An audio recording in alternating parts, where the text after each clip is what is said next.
Специално за читателите на Social Evo днес, при вечерта на петък, 16 ноември, сме в Viva.com, където се провежда София Стартап Уикенд.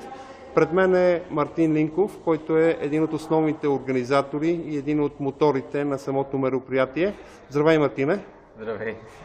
Да кажеш нещо малко повече за себе си и за това, което се случва днес. Малко повече. Кой си ти? Разкажи за себе си. Баща. Ти си баща на момченце. Момченце. Организираме този уикенд за четвърти път, така че бих се представил като организатор на мероприятието. Не го правя сам. Голям отбор сме от Стартъп фундацията, от Able България. Това нещо не може да се случи от сам човек. От Viva.com също много ни помагат, не само парично, но залата. Доброволци тук почистиха, бюра, интернет. Така че сме редици хора, които правим това мероприятие.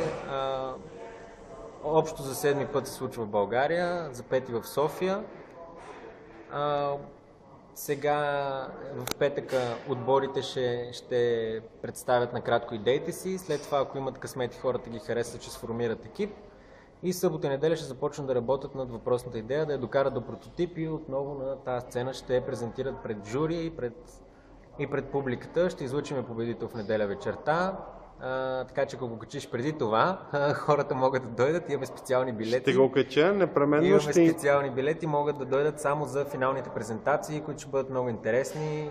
Ще има идеи. Те ще бъдат в неделя, нали така? Ще бъдат в неделя към 7 часа. И тогава ще излучим и победители. Казваме къде? В сградата на Viva.com. Отново тук, в сградата на Viva.com, на Бурко 4, бившата телефонна палата, по-настоящем Viva.com Art Hall, тъй като само първият етаж се ползва за нещо. Супер! Марто, да ми кажеш малко повече за самите журита, за журито. Кой участва в журито? В журито участват различни професионалисти, инвеститори от двата фонда, които имаме LaunchHub и Eleven, Атанас Райков, който е менеджер услуги с добавена стойност в Viva.com, който също така е ментор, който ще помага на отборите в събота с напътствия, а в неделя ще прецени дали има някой отбор, който заслужава да продължи напред в инициативата на Viva.com и Viva Apps.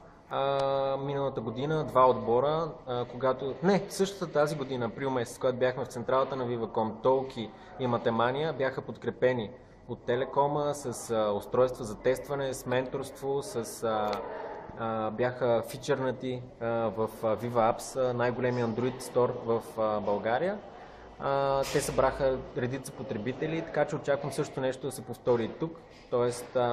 отборите да получат една така подкрепа, да доразвият идеите си. Това е идеята на уикенда. Идваш с една идея и продължаваш след това по вероятност да работиш по нея. Погрижили сме да има различни награди от HTC, от Microsoft, от Viva.com, телефони, устройства, интернет, които да помогне на тези отбори да продължат не само с някакво усилие за 3 дена, а и за напред, защото имаме вече различни success story-та, които показват, че това е възможно.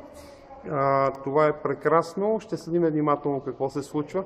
Би ли ми казал какво предстои след това? След Startup Weekend фундацията организира ли или подготвя ли някое ново мероприятие? Да. Предстоят ни две много важни мероприятия. На 19-ти, това е вторник, стартира втората Startup Академия. Къде ще се провежда тя? Отново в Viva.com Art Hall, отново в тази зала, дано не местим бюрата. Какво представлява Академията? В Академията е един много бърз курс, много сбит на това как да валидираме нашата идея, как да намерим пазар за нея, как да бутстрапнеме. Имаме редица доказани лектори, имаме курсове, които сме съгласували с водещите университети, т.е. копи-пейст сме направили, не сме открили топлата вода, т.е. ако отидете да учите предприемачество в Станфорд, горе-долу ще се движите по същия курикулум. Разбира се, не претендирам, че преподаваме както в Станфорд, но на тази основа сме стъпили. Къде може да се намери повече информация за Startup Академията? Startup.bg/Academy. Регистрацията е отворена до неделя, във вторник започваме.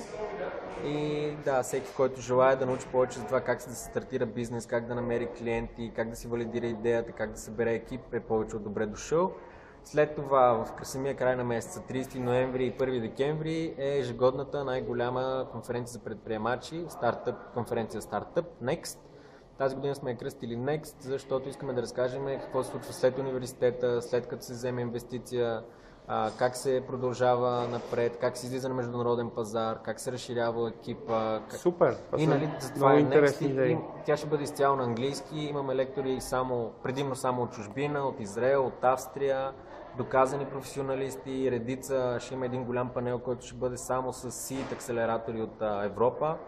Startup Bootcamp ще дойде, ще дойдат редица други видни професионалисти, така че има какво да се чуе, има какво да се научи на тази конференция.